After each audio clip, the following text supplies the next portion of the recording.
दोस्तों, क्या आपने कभी सोचा है कि गांव के बाहर झुके हुए पुराने पीपल के पेड़ रात में इतने डरावने क्यों लगते हैं? लोग कहते हैं इन पेड़ों की जड़ों में पुराने राज दफन हैं।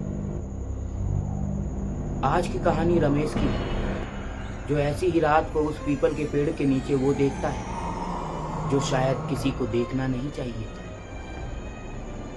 आप ये कहानी सुन रहे हैं डरावनी कहानियां और रमेश अपने दोस्त की शादी से लौट रहा था। रात के करीब 1 बज रहे थे।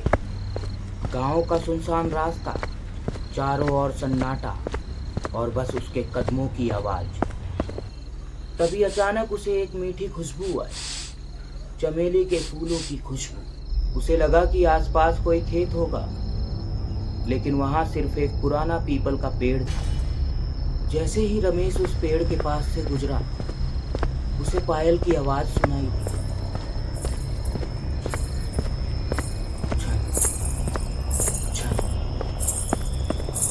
रमेश रुका। उसने पीछे मुड़कर देखा, लेकिन पीछे कोई नहीं था।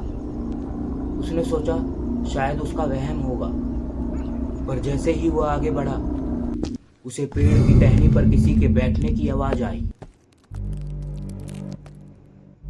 उसने ऊपर देखा और उसकी सांसें थम गई। वहां एक औरत बैठी थी, सफेद साड़ी, लंबे बाल जो उसके चेहरे को ढक रहे थे। रमेश ने हिम्मत करके पूछा, कौन हो तुम? वो धीरे धीरे नीचे उतरी, लेकिन उसके पैर जमीन पर टिक नहीं रहे थे। और सबसे खतरनाक बात, उसके पैर उल्टे थे। रमेश की चीख निकलने ही वाली थी कि उस औरत ने अपने चेहरे से बाल हटा लिए।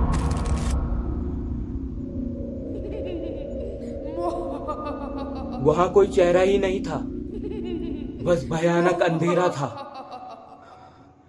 रमेश वहां से इतनी तेज भागा कि उसने पीछे मुड़कर नहीं देखा। अगले दिन गांव वालों ने बताया कि सालों पहले एक औरत ने इस पेड़ पर जान दी थी, और तब से उसकी आत्मा यही है।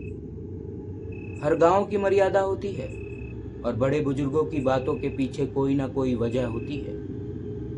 रमेश की तरह अनजान जगहों पर अकेले होना और खतरे को बुलावा देना कभी कभी भारी पड़ सकता है। दोस्तों, क्या आपके गांव में भी कोई ऐसा पेड़ है? कमेंट में जरूर बताएं। ये कहानी केवल मनोरंजन के लिए थी। अगर आपको ये कहानी पसंद आई हो तो डरावनी कहानियां ओरिजिनल को सब्सक्राइब करना ना भूलें। मिलते हैं एक नई कहानी के साथ अगली बार। Bye bye.